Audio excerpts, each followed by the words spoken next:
Hello and welcome everyone to EV education services. आज हम लोग अपना ऑर्गेनाइजेशन बिहेवियर का यूनिट नंबर 2 का टॉपिक नंबर 2 स्टार्ट करने वाले हैं, लर्निंग थ्योरीज। लर्निंग थ्योरी से पहले आप लोगों को ये समझना होगा कि लर्निंग का मतलब क्या होता है। आप ऑर्गेनाइजेशन बिहेवियर जो सब्जेक्ट पढ़ रहे हैं, इसमें आप अपने एम्प्लॉयज़ को ऑब्जर्व करेंगे, उनको नई चीज़ें सिखाएंगे, क्योंकि वो लोग एकदम रॉ आएंगे। ठीक है, आपके ऑर्गेनाइजेशन में कोई एक्सपीरियंस बंदा भी अगर आएगा तो आपके ऑर्गेनाइजेशन के कल्चर के हिसाब से आपको उसको काम सिखाना पड़ेगा। तो कहीं ना कहीं लर्निंग जो है इंपॉर्टेंट है। आप लोगों को ये सीखना ज़रूरी है कि एक इंसान को हम लोग कोई चीज़ सिखाते कैसे हैं, ये चीज़ें जो है सारी आई किस तरीके से है ना, कैसे ये प्रूफ हुआ कि हाँ अगर आप किसी को कोई चीज़ समझाओगे वो उसको रीड करेगा तो उसको लर्न हो जाएगा। ठीक है, तो ये जितने भी लर्न करने के ऊपर है, कोई भी आपको एक्टिविटी सीखनी है, कोई चीज़ आपको लर्न करनी है, तो इसके पीछे कुछ थ्योरीज़ हैं जो कुछ साइकोलॉजिस्ट ने थ्योरीज़ दी हैं ये।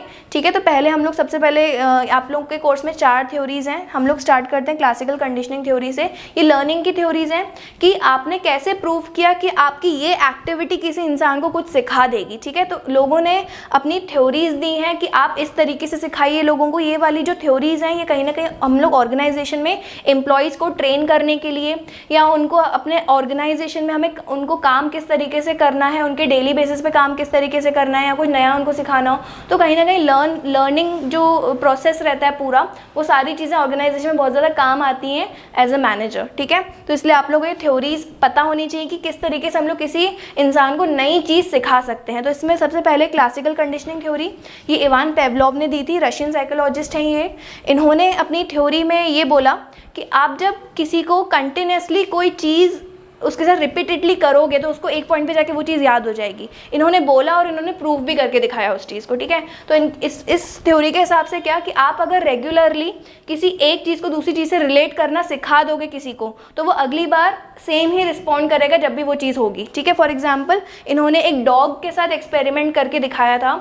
इन्होंने क्या किया था कि पहले डॉग को उन्होंने मीट खिलाया, तो उस डॉग को समझ आया कि हाँ ये खाना है। ठीक है, उसको ये पता था कि खाना है, लेकिन उसने क्या करा, उस मीट को बेल से रिलेट करने की कोशिश करी कि वो डॉग को ये सिखाना चाह रहे थे कि जब बेल बजाए मतलब आपका खाना आ रहा है। ठीक है, तो उसको ये चीज़ सिखाना था कि जो बेल है और जो मीट है उन दोनों को रिलेट करवा के कैसे उस चीज़ को हम लोग डॉग को सिखाएं कि जब भी बेल बजेगी तो यू हैव टू कम और आपको मीट मिलेगा। ठीक है, तो इस टाइप से उनको रिलेट करना था इस चीज़ को। तो डॉग को हमें ये चीज़ सिखानी थी कि जब भी बेल बजेगी तो आपको उसको मीट से रिलेट करना है, मीट से रिलेट होगा तो उसको सलाइवेशन होगा। ठीक है, उसको जो है खाने की इच्छा उसमें आएगी। ठीक है, तो ये कैसा होगा, बिफोर कंडीशनिंग जब आप मीट दोगे तब सलाइवेशन आएगा। ठीक है, उसको इच्छा होगी खाने की, उसका समझ जाएगा कि यहाँ खाना है। लेकिन जब आप बेल बजा रहे थे तो उसको कुछ समझ नहीं आया, क्योंकि अभी हमने उसको सिखाया नहीं, वो भी रॉ है, ये चीज़ मुझे उसको सिखानी है। तो बिफोर कंडीशनिंग अगर हम लोग देखें तो डॉग मीट को देखकर ही सलाइवेशन कर रहा था, बेल से उसको कुछ फर्क नहीं पड़ रहा था, कुछ रिस्पॉन्स नहीं आ रहा था अगर आप सिर्फ बेल बजा रहे थे। तो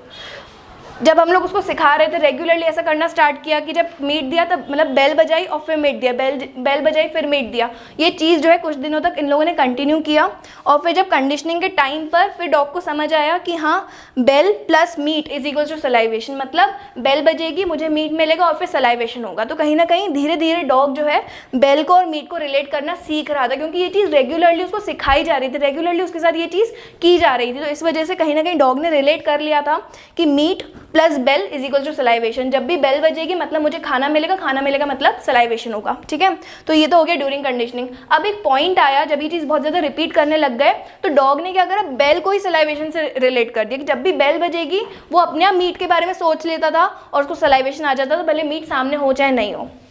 तो ये जो है आफ्टर कंडीशनिंग क्या हुआ, बेल का मतलब ही सलाइवेशन हो गया था। अब आप खाना उसके सामने प्रेजेंट कर रहे हो चाहे नहीं कर रहे हो, लेकिन अगर आप बेल बजा रहे हो तो वो ये चीज़ सीख गया कि हाँ बेल का मतलब खाना। तो कहीं ना कहीं आप ये चीज़ें अपने ऑर्गेनाइजेशन में भी कर सकते हैं कि आपको किस चीज़ को किसी को नई चीज़ सिखानी है तो आपको किस तरीके से सिखाना है। ठीक है, उसको तो ये पूरा प्रोसेस इन्होंने यहाँ पे बताया भी था और ये एक्सपेरिमेंट के साथ इन्होंने प्रूफ भी किया था। तो ये है आपकी क्लासिकल कंडीशनिंग थ्योरी। नेक्स्ट है ऑपरेंट कंडीशनिंग। इसमें क्या बोला गया कि जब आप किसी को आप चाहते हो कि कोई रिस्पॉन्स करे आपकी बात का, तो आपको उसको या तो फिर रिवॉर्ड देना पड़ेगा या तो पनिशमेंट देना पड़ेगा उसके लिए। आप चाहते हो कि कोई एम्प्लॉय टाइम पर काम खत्म कर दे, तो टाइम पर काम खत्म करने के लिए उसको कुछ रिवॉर्ड भी होना चाहिए उसके अगेंस्ट में, और अगर टाइम पर काम खत्म नहीं करेगा तो उसके अगेंस्ट में कुछ पनिशमेंट भी होनी चाहिए, तो ही आपका काम होगा। ये जनरली ऑर्गेनाइजेशंस में प्रैक्टिकली यूज़ किया जाता है कि अगर आप टाइम पर काम खत्म करोगे तो आपको बोनस मिलेगा, या आपको जो है उस प्रोजेक्ट से रिलेटेड आपको कमीशन वगैरह मिलेगी, या एम्प्लॉय ऑफ द मंथ का आपको रिवॉर्ड मिलेगा। तो कहीं ना कहीं मोटिवेशन जो है वो मॉनेटरी भी हो सकता है, नॉन मॉनेटरी भी हो सकता है, ठीक है। तो रिवॉर्ड और पनिशमेंट मॉनेटरी भी हो सकता है, नॉन मॉनेटरी भी हो सकता है। तो कहीं ना कहीं अगर आप चाहते हो कि कोई आपकी चीज़ को सीखे या उससे उसका रिस्पॉन्स दे, वो ठीक है, उस चीज़ को रिस्पॉन्ड करे, तो कहीं ना कहीं आपको उसको रिवॉर्ड और पनिशमेंट से रिलेट करना पड़ेगा। तो अगर आपको रिस्पॉन्स चाहिए तो आइदर आपको रिवॉर्ड देना पड़ेगा या पनिशमेंट देना पड़ेगा, और आपको रिस्पॉन्स नहीं मिलेगा जब तक आप किसी चीज़ के पीछे रिवॉर्ड या पनिशमेंट का नहीं लगा रहे हैं साइन, ठीक है। तो ये थी ऑपरेंट कंडीशन थ्योरी जो ऑर्गेनाइजेशंस में रियल में यूज़ होती है। I hope things are clear. Thank you.